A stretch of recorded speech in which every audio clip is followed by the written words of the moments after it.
पसंद करेगी।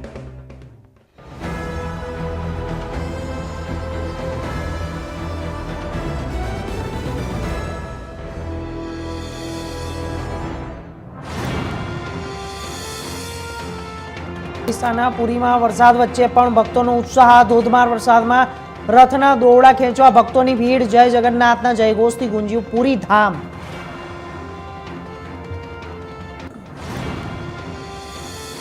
ઈસરોમાં એક વર્ષમાં 100થી વધુ વૈજ્ઞાનિકોના રાજીનામા। વૈજ્ઞાનિકોએ ઈસરો છોડી પ્રાઇવેટ કંપનીઓનો રસ્તો અપનાવ્યો।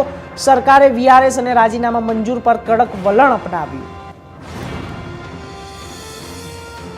E20 પેટ્રોલ વિવાદ વચ્ચે ગ્રાહકની તરફેણમાં પ્રથમ ઐતિહાસિક ચુકાદો। કાર કંપનીનો મોટો ઝટકો।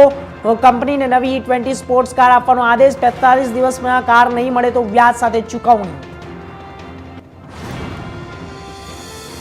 સોનમ વાંગચુકની ભૂખ હડતાળ 19મા દિવસે પહોંચી। બગડતી તબિયત છતાં વાંગચુકનો સંઘર્ષ યથાવત। 8.9 કિલો વજન ઘટ્યું।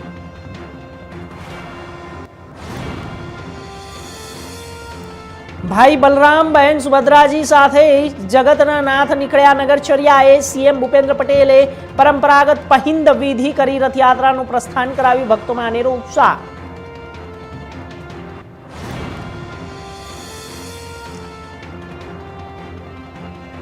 રથયાત્રાને લઈને અમદાવાદમાં સુરક્ષાથી સજ્જ।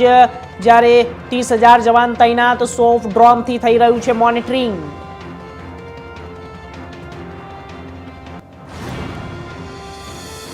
દાહોદમાં ભગવાન જગન્નાથજીની 19મી ભવ્ય રથયાત્રાનો પ્રારંભ। સાંસદ જસવંતસિંહ ભાભોર સહિત મહાનુભાવોએ પહિંદ વિધિ કરી। ચુસ્ત પોલીસ બંદોબસ્ત વચ્ચે શહેરના મુખ્ય માર્ગો પર રથયાત્રા।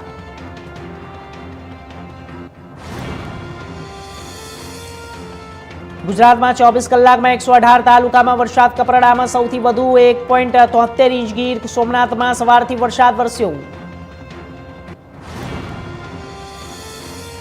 ગુજરાતના 206 ડેમમાં 41% જળસ્તર। ગયા વર્ષે 59% હતું। સરોવરનું 65% રાહત।